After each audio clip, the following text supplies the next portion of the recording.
Los que estuvieron el domingo pasado se recuerdan que hablamos de que Dios, ¿qué cosa? Dios nos conoce. ¿Se acuerdan? Hablamos muy brevemente respecto al hecho de que Dios nos conoce. Para nosotros los que creemos en el Cristo resucitado, es imposible no creer que Dios nos conoce. Y conoce no solamente todo lo que hacemos, nuestros actos, sean buenos o malos, sino que conoce todo nuestro ser, ¿no? Conoce lo que somos. Y de hecho nos conoce aún mejor de lo que nosotros mismos nos conocemos. Y dijimos que frente a Él estamos como desnudos. ¿Se acuerdan? Dios nos conoce en medio de nuestras situaciones, nos conoce en medio de nuestros temores, de nuestras limitaciones. Y al final llegamos a la conclusión de que sí va a llegar un día en que todos vamos a rendir cuentas a Él. Y terminamos el domingo pasado con una invitación. Dijimos: aquí estoy, Señor, escudriñame, juzga mis pensamientos, juzga las intenciones de mi corazón y moldéame conforme tu voluntad. Así que Dios nos conoce. La pregunta entonces que nos haremos hoy día es: ¿será que nosotros conocemos a Dios? Históricamente, siempre ha sido un anhelo de los seres humanos conocer a Dios. Conocer a Dios. Y ese conocimiento se podía dar básicamente a partir de dos principios. El primero era la razón. Los griegos y los pueblos antiguos estaban convencidos de que podían llegar a Dios, principalmente los griegos, por un proceso de razonamiento y búsqueda intelectual. Para ellos, el camino hacia Dios pasaba por la inteligencia. ¿Ok? El problema de esa forma, de ese intento de conocer a Dios, es que nuestra mente es finita. Nuestra mente, de hecho, es muy finita. Y Dios no cabe en nuestra mente. Y no cabe en nuestros pensamientos. Nosotros podemos pensar muchas cosas respecto a Dios. Podemos teologizar todo lo que queramos. Podemos escribir libros y libros y libros sobre Dios. Pero aún así, Dios no cabe en nuestros pensamientos. La segunda opción sería buscar conocer a Dios a partir de las emociones, que son el producto de los fenómenos religiosos que el hombre vive. O sea, conocer a Dios a partir de nuestras liturgias, ¿no? De nuestros cultos, nuestras reuniones, nuestros ritos. Entonces, por ejemplo, históricamente en el cristianismo, si voy a la iglesia, si prendo la velita, si oro de tal manera, entonces conozco a Dios, tengo una relación con Dios. Hoy en día también en muchas iglesias esta sigue siendo la base. Y uno va a las iglesias a veces y todo está diseñado y pensado para producir una atmósfera emocional. La iluminación, la música, todo intenta llevarnos a una experiencia sentimental con Dios. Hay muchas iglesias que son así. Y en ese sentido, entonces, no es tanto conocer a Dios, sino que más bien es sentir a Dios, ¿no? Vamos a la iglesia en búsqueda de una experiencia altamente emocional, pero también obligatoriamente pasajera. Termina el culto, se prenden las luces, se termina la música y todo está donde mismo, ¿no? Una especie de droga religiosa. Tengo la necesidad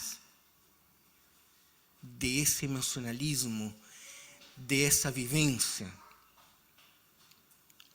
Pero eso tampoco significa que conozco a Dios.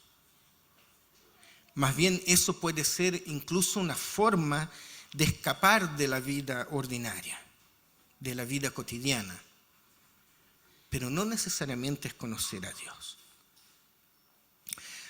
Yo les invito a que leamos hoy día en Primera de Juan, el capítulo 2, los versos del 3 al 6.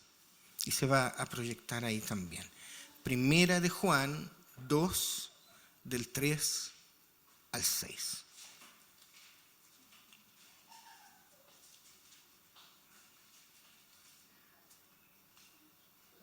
Ahí sí. Primera de Juan 2, del 3 al 6, dice así. Sabemos que hemos llegado a conocer a Dios si obedecemos sus mandamientos. El que afirma o la que afirma, lo conozco, pero no obedece sus mandamientos, es un mentiroso y la verdad no está en él.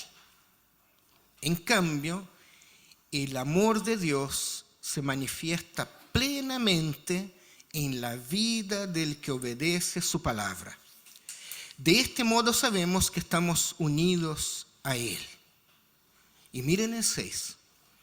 El que afirma que permanece en Él debe vivir como Él vivió. Para la época en que fue escrito este libro, que parece una epístola, pero no lo es, 1 Juan, Jesús ha muerto y ha resucitado ya hace bastante tiempo, ya hacen varias décadas. Y entonces hay que recordar, y esa es la intención del autor, hay que reforzar el mensaje central. Hay que volver a la base, a lo correcto, a lo principal, para no caer en el error de dar lugar a doctrinas que no son las de Jesús. Porque han pasado las décadas. Entonces se han inventado cosas, se han dicho muchas cosas de Jesús. Pero no todo lo que se dice de Jesús en ese tiempo es coherente con la enseñanza de Jesús. Hoy día también pasa, ¿no? No todo lo que se dice de Jesús es de acuerdo a su palabra. El autor de 1 Juan hace eso, principalmente argumentando que la principal prueba de que se conoce a Dios es por medio de una obediencia, una vida de obediencia a Él. Así que para el que escribe 1 Juan, no hay prueba más grande de que estamos viviendo de acuerdo con los mandamientos divinos que obedecer sus mandamientos. O en otras palabras, el que ama a Dios obedece sus mandamientos. Porque el que conoce, ama.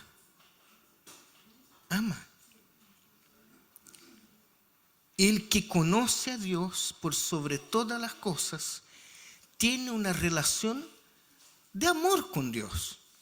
Y porque ama a Dios y conoce a Dios, obedece sus mandamientos. ¿Se dan cuenta? Es como un círculo. Véanlo como un círculo. Miren, obedezco a Dios porque lo conozco y lo amo. Y lo amo porque lo conozco y por eso lo obedezco. El problema es que según el verso 4, pareciera que hay personas que dicen conocer a Dios, cuando en realidad no es así. Hay personas que piensan que conocen a Dios, pero en realidad, dice el pasaje, la verdad no está en ellos. Porque probablemente sus argumentos para defender el hecho de que conocen a Dios son equivocados. Hay personas, de hecho, que piensan que como aman a Dios, eso les da determinados derechos y pueden andar por la vida juzgando y apuntando los pecados de los demás. Hay personas así. Se creen muy valientes, muy audaces, ¿no? Yo digo las cosas en tu cara y las digo en el nombre del Señor, ¿no? No tienen ningún problema en echar más carga a quien ya vive cargado.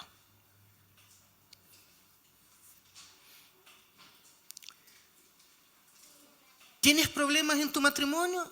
Pero si yo te dije que no te casaras. Porque mira, bla, bla, bla, y aquí, y esto, y esto. Yo te dije. ¿Tienes problemas con tu hijo? Es que si tú hubieras al principio, cuando era chico, porque además la Biblia dice, ¿no? ¿Tienes problemas con el alcohol? Es que no debieras haberte alejado de la iglesia porque yo te dije y porque la Biblia, mira acá.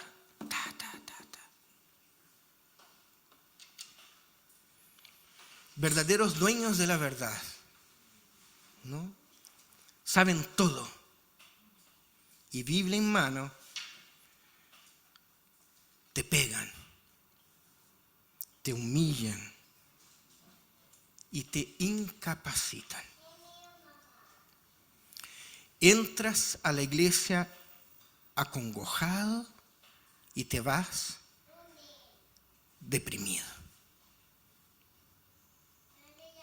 Incluso pastores que pareciera que están tirando palos todo el tiempo, ¿no?, a la congregación. En buen chileno, hacen leña del árbol caído. Por favor, no usemos nuestra religiosidad para golpear a quienes ya están en el suelo. Eso, queridos, queridas, no es amar a Dios. Nosotros tenemos que aprender a ser tardíos en abrir nuestras bocas. Tenemos que aprender que la mayoría de las veces es mejor escuchar, ofrecer un abrazo y solo después, si es que se puede, si es que te preguntan, si es que te piden, dar un consejo que ayude a la persona a salir de la situación en que está. Aquel que pretende conocer al Señor debe vivir como Él vivió. ¿Y cómo vivió nuestro Señor? Vivió abrazando al leproso, dignificando al ciego harapiento, salvando de la muerte a la mujer adúltera y dio esperanza a la mujer cananea. Sanó la hija de Jairo. ¿Se acuerdan cuando vimos todos estos relatos en encuentros y desencuentros con Jesús? Sanó la hija de Jairo. Le explicó el reino de los cielos con mucho amor al maestro de la ley. Resucitó a su amigo y a los niños, ¿qué hizo? Los tomó en los brazos, ¿no? Todo eso para Dios es amor. Jesús amó. El amor es una cualidad esencial de la comunidad cristiana que evidencia nuestro conocimiento de Dios. Y el amor y la obediencia son inseparables. El apóstol va a afirmar en los siguientes versículos del capítulo 2 que esto es un mandamiento revelado desde el principio, porque es antiguo, pero también es vigente y nuevo en el sentido de que Jesús lo confirmó y lo resumió.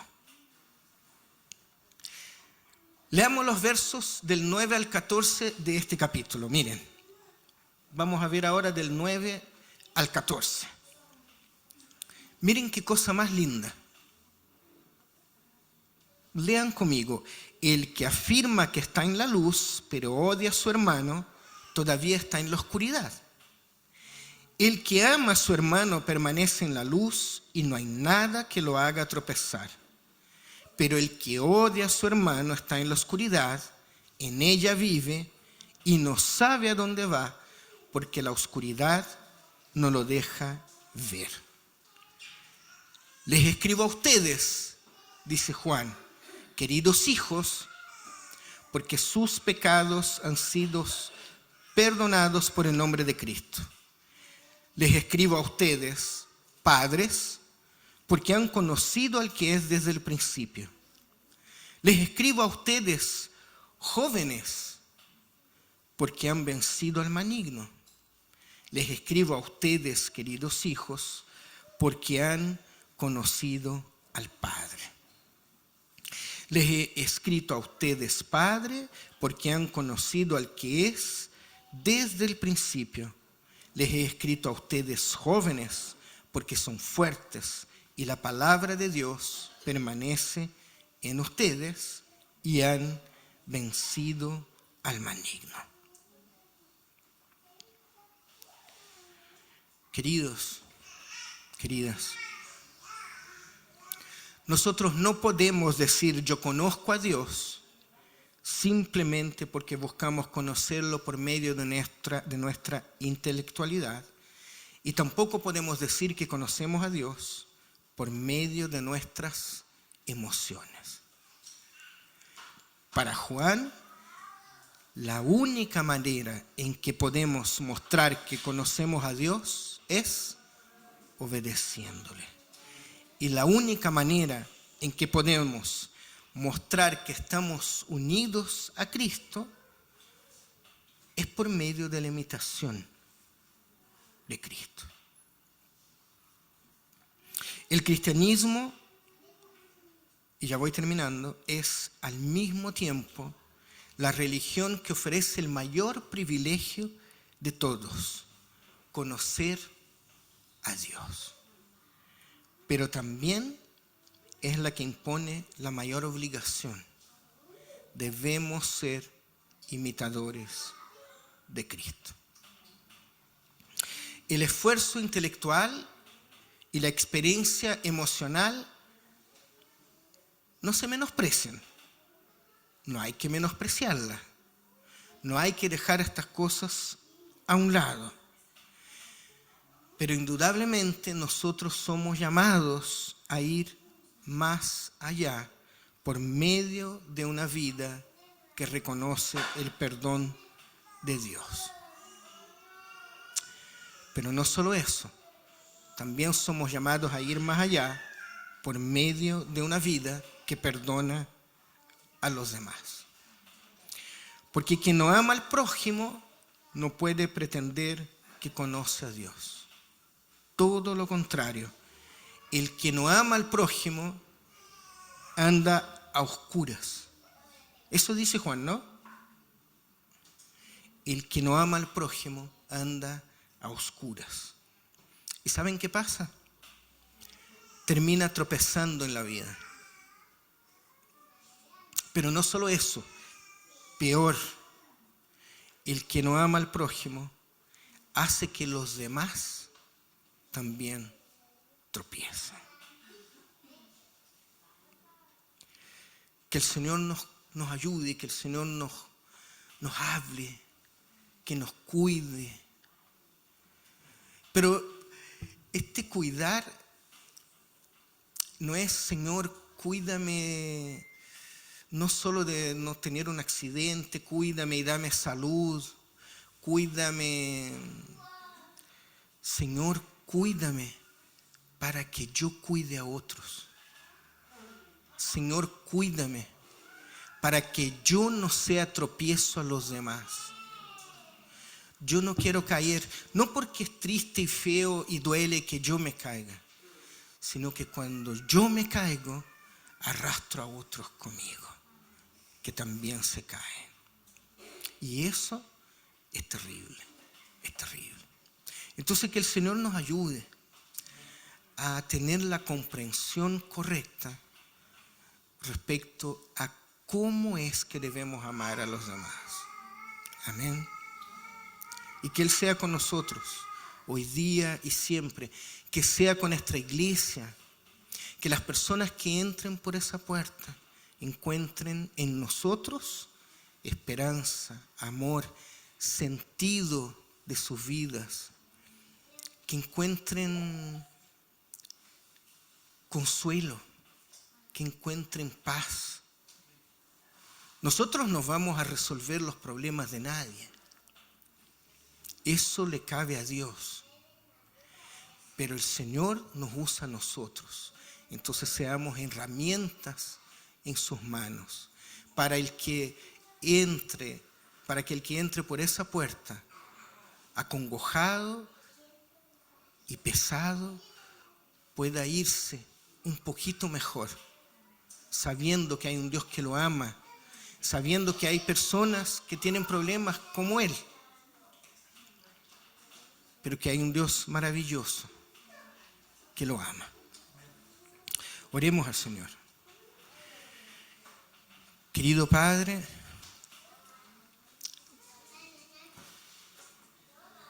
sé con nosotros, Señor, en medio de nuestras adversidades, Señor. Pero también sé con nosotros, Señor, para que nosotros podamos ser a otros en medio de sus adversidades, Señor. Que tu palabra se haga real y presente en nuestras vidas, Señor. Que estas enseñanzas, Señor, sean como el agua que nos mata la sed, sean como el alimento que nos mata el hambre, Señor. No permitas que vivamos lejos tuyo, Señor. No permitas, Señor, que todo el conocimiento que tengamos de ti sea intelectual o emocional, sino que queremos conocerte, Señor, obedeciendo tus mandamientos. Entonces, que tu Espíritu Santo, Señor, sea con nosotros, Señor. Y que tú seas con esta iglesia también, hoy y siempre, hasta que tú vuelvas, Señor. Oramos a ti en el nombre de Jesús. Amén.